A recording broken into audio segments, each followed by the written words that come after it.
সকাল থেকেই মেঘলা আকাশ, সাথে হালকা বৃষ্টি দীঘায়, কিন্তু তাতে ভক্তদের উৎসাহে কোনো ভাটা নেই। কারণ শুক্রবার রথযাত্রা। প্রথমবার দীঘায় অনুষ্ঠিত রথযাত্রা উৎসব। ঐতিহাসিক সন্ধিক্ষণের সাক্ষী সৈকত শহর। সমুদ্রের কলরব, রঙিন আলোয় সাজা রাস্তা আর চন্দনের গন্ধ নিয়ে শুক্রবার প্রথমবার আয়োজিত জগন্নাথ দেবের রথযাত্রা উৎসব দীঘায়। সকাল থেকেই পরিকল্পনা মাফিক শুরু পূজা অর্চনা। মন্দিরের 1 নম্বর গেটের কাছে বৃহস্পতিবার রাতেই রাখা হয়েছে সুসজ্জিত 3টি রথ। নন্দীঘোষ জগন্নাথ দেবের, তালধ্বজ বলরাম দেবের এবং দর্পদলন সুভদ্রা দেবীর।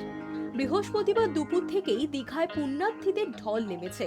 প্রশাসনের হিসেব সংখ্যাটা ছাড়িয়ে যেতে পারে 2 লক্ষেরও বেশি। মুখ্যমন্ত্রী মমতা বন্দ্যোপাধ্যায় নিজে উপস্থিত থেকে রথযাত্রার সূচি ও নিরাপত্তা খতিয়ে দেখেছেন। সাধারণ মানুষের জন্য গোটা যাত্রাপথে বাঁশের ব্যারিকেড তৈরি করা হয়েছে। ভক্তরা ব্যারিকেডের মধ্য থেকেই স্পর্শ করতে পারবেন রথের রশি, বাসুকি নাগ।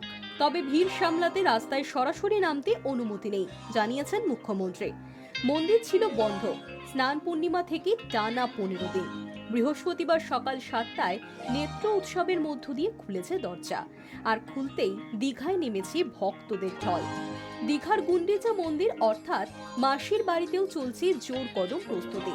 সেখানে আগামী 9 দিন থাকবেন মহাপ্রভু। উৎসবের রঙে দীঘা ইতিমধ্যেই ডুবে গিয়েছে। চন্দননগরের আলো, পতাকা, ফুলমালায় ঢেকে ফেলা হয়েছে পুরো শহর। Hi news network.